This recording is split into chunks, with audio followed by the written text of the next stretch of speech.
মহিলা পরিচালিত একমাত্র ডাকঘর পরিদর্শন করলেন মালদা ইংলিশ বাজার বিধানসভার বিজেপি বিধায়িকা শ্রীরূপা মিত্র চৌধুরী। মঙ্গলবার দুপুরে মালদা শহরের রথবাড়ি এলাকায় মহিলা পরিচালিত এই ডাকঘর পরিদর্শন করলেন বিধায়িকা। পরিদর্শনের পর বিধায়িকা শ্রীরূপা মিত্র চৌধুরী জানান, অনেকেই জানেন না মালদা শহরের রথবাড়ি এলাকায় জেলায় একমাত্র মহিলা পরিচালিত এই ডাকঘর রয়েছে। মালদা শহরের প্রাণকেন্দ্র এই রথবাড়িতে প্রতিদিন হাজার হাজার মহিলারা আসেন। সেক্ষেত্রে আমার মনে হয় এই ডাকঘরে আরও কিছু পরিকাঠামো বাড়ানো দরকার, যাতে করে মহিলারা আরও বেশি সুষ্ঠু পরিষেবা পান এখান থেকে। আমি বিধায়িকা হিসেবে প্রতিশ্রুতি দিয়েছি পানীয় জল, শৌচালয় সহ অন্যান্য পরিকাঠামো এখানে গড়ে তোলার জন্য। কোথা থেকে আসে? আচ্ছা, এই পাশের থেকে যেগুলো আসে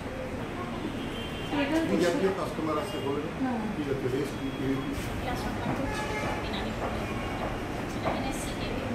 তাছাড়া রেজিস্ট্রেশন পোস্ট পার্সেল বুকিং এগুলো হয়।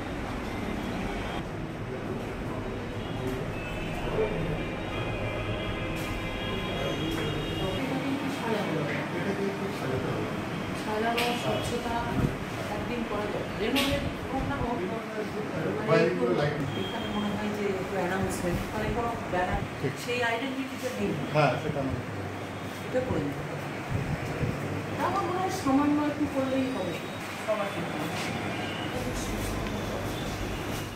আমি আজকে আমাদের মালদা জেলার একমাত্র মহিলা সঞ্চালিত পোস্ট অফিসে এসেছি। এটা আমাদের পোস্টাল ডিপার্টমেন্ট করেছেন, মহিলাদেরকে ফোকাস করে যেন মহিলা কাস্টমাররা মহিলা পোস্ট অফিসে এসে বিশেষ পরিষেবাগুলো পেতে পারেন। আজকে এই একটি বিষয় যেটা আমার মনে হয় আমাদের মালদার জনগণ অনেকেই হয়তো জানেন না, তাই আপনাদের এই সংবাদ মাধ্যমের মধ্যে দিয়ে আমি চাই যে আপনারা প্রচার করুন যে আমাদের এই বিখ্যাত রথবাড়ি এলাকা মোস্ট বিজি, এবং এখানে প্রচুর পরিমাণ মহিলা ভেন্ডার রয়েছে, যারা সবজি বিক্রেতা, বাজারে কাজ করেন, বেশিরভাগই মহিলা। তো সেই মহিলাদের যে সুবিধা, ডাক সেবকরা এখানে রয়েছেন, পোস্টমাস্টার যিনি আছেন তিনিও একজন মহিলা। এখানে তারা এলে সেই পরিষেবাটা অনেক ফাস্ট, অনেক দ্রুত গতিতে পাবেন। আর আমি এখানে সুপারিনটেন্ডেন্ট মহোদয়কে অনুরোধ করলাম যে এখানটায় একটু মহিলাদের জন্য আরও অ্যাক্সেসেবল বাইরে বোর্ড, ব্যানার লাগানো, তাহলে ওদের প্রচারটা ভালো হবে এবং তারা যেন এখানে ওয়েট করতে পারেন, একটা টয়লেটের ব্যবস্থা হয়, ইত্যাদি বিষয়গুলো এমএলএ হিসাবে আমি সেগুলো দেখব।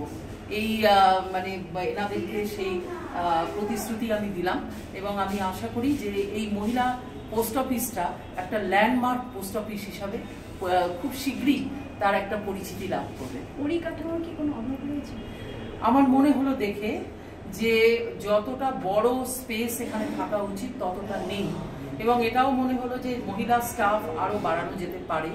কেননা রথবাড়িতে মানে হাজার হাজার মহিলা, তারা এখানে ট্রেড, বিজনেস, ছোট ছোট ভেজিটেবল ভেন্ডার, তারা এখানে বসেন, এবং আমার মনে হলো যে বসার জায়গার অভাব আছে। একটু জল, পানীয় জলের ব্যবস্থা এবং প্রচার মাধ্যম, যে কি স্কিমটা তারা পেলে তাদের সুবিধে হবে, এই বিষয়গুলো নিয়ে আজকে আমরা দেখলাম। এবং এটা নিয়ে পোস্টাল ডিপার্টমেন্টের সঙ্গে আমাদের নতুন সুপারিনটেন্ডেন্ট এসছেন, ওনার সঙ্গে বসে আলোচনা করে যা যা সুবিধার দরকার সেটা উনি দেবেন বলে প্রতিশ্রুতি দিলেন। এবং যেটুকু এমএলএ হিসাবে একজন মহিলা বিধায়িকা আমি, আমার যেটুকু করণীয় আমিও সেটা করব।